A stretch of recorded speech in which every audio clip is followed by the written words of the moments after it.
So what's happening? Is the market going to crash? Is my home going to lose its value? Tell me, please. I'll tell you. Don't worry about that. So today we're going to talk about what's going on in the market. How many short sales are available? How many foreclosures? Am I going to find a deal? What's happening with the interest rates? And is the market going to crash?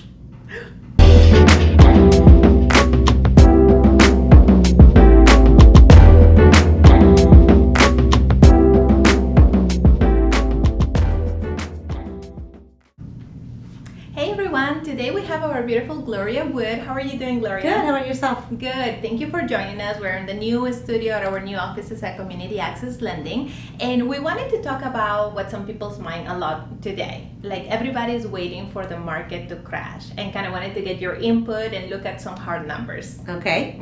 So a big question is, how come there are so many houses that are in the market for so long? Because sometimes when you're looking through Zillow or Redfin or those places, you see the houses have been in the market for 90 days, some 156 days. Why is that happening? Okay, well, it could be a few things, right? One of them, it could be that it's potential that home is maybe going through a forbearance foreclosure process. Those processes do take a little bit longer. So if they have submitted through the process and are listing, then that just kind of takes a little bit if you have to get approval from the lender to get the home sold. So that could be one. Yeah.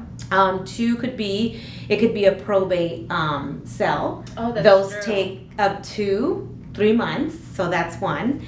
And then, or that's two. And then the third reason could be that the home did receive an offer but fell out of escrow, so it was put back on the market. So then what the buyers are seeing is, oh, well, it's been on the market for 90 days, not knowing that it was under contract at one point, and either the buyer didn't qualify or they couldn't reach an agreement, and then they decided to put it back on the market. Okay. So those could be the possibilities. The fourth possibility is that the home is overpriced beyond what it's worth, you know. Sometimes there's people that think, well, my neighbor sold for $450, so I want the same. But if your house doesn't have the updates and the air conditioner's old, the heater, like everything's just not updated, you're not going to get the same number, and you're not going to receive any offers if you're overpriced. Yeah, so there's a big part of pricing your home correctly. Yes, very important.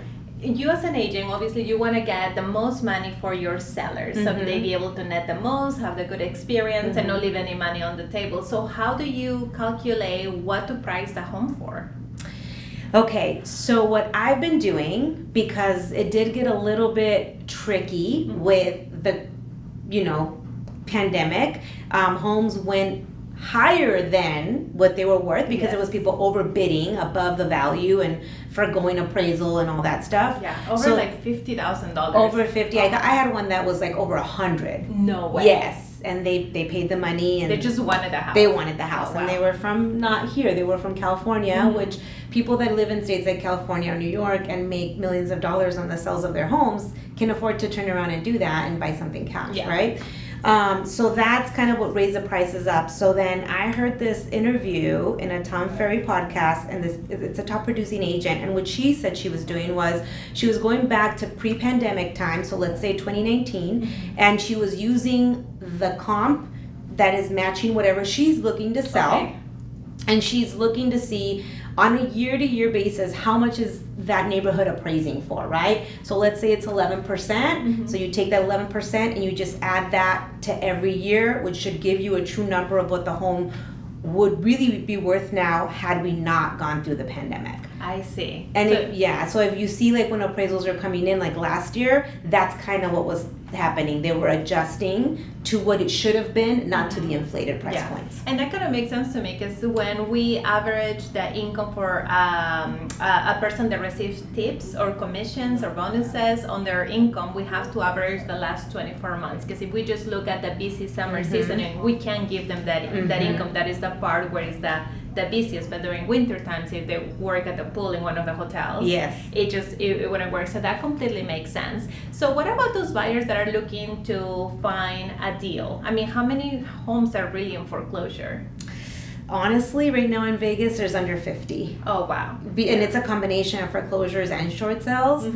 And the probability of you finding that deal and getting it is going to be pretty tough because you have investors that have cash and can come in and like forgo all contingencies and just pay the seller, a fair amount. And sometimes they'll even let them stay there for a month for free to find a place to live. Oh, wow. So it's hard to beat that as a buyer. It really is. I don't foresee prices really dropping. If anything, homes that are overpriced will probably come down to what they're actually worth. And I've heard interest rates might drop next year, so that's just going to make it more competitive. It really is, because if we compare it back to 2010, I mean between 2008 and 2010 when the market crash happened, there were 75 million homes in foreclosure in the state of Nevada. Yes. And right now there are about 2,400 nationwide. So that tells you like the numbers are justifying that we are not getting close to a market crash. No, we're not. Not at all. Not even close. And Vegas is actually bringing so many amazing things to keep the value. Yeah, to keep the value. Yeah. So all we need is more water. Yeah, that's true. Yeah. And so something else that I like is that now as a lender we have so many checks and balances. Before the crash, people would just say, hey, I make $20,000 per month. They'll be like, oh, here's your approval, here's your house, and you sometimes didn't even need a down payment. They wouldn't verify anything, but now we verify your employment. We want to see how much income you make, whether we average it with is a salary or an hourly wage. We want to look at your credit score and your credit history, and we want to make sure also the house passes all inspections. There has to be the air conditioning, the heating, the running water, electricity, and all of that. So when we issue a loan or when we're finally the closing table, we've gone through a very thorough process. See, and I really like that personally because I want to make sure my goal is to help somebody achieve their goal, right? But I want their goal to be something that's reasonable so they're not stressed out and they're happy in their home. There's no point to buying something that you can barely afford and you're going to be miserable. And then that's when stuff starts going awry. So I'm glad that those checks and balances were put in because I think it just makes the process so much better for everybody involved. Yeah, because if somebody's making $4,000 a month and you're putting on a $3,600 monthly payment on a house, how are they going to make those payments? Exactly. It's just impossible. So for those of you out there that are looking for the market to crash, we don't see it happening. No, if anything, we're looking at a very healthy market, especially here in Las Vegas with everything that is coming in, all of the new constructions that we have, and the rates hopefully dropping very soon, then we're going to have a lot of competition. So if you're looking to buy, getting now, because even if you're looking at a little bit of a higher rate, you always have the ability to refinance. 100%. And even if you're looking to buy new build, Carolina can get you pre-approved, and there's a lot of builders right now that are actually still offering to pay for your closing costs, even if you don't use their in-house lender. So don't think that you have to use their lender.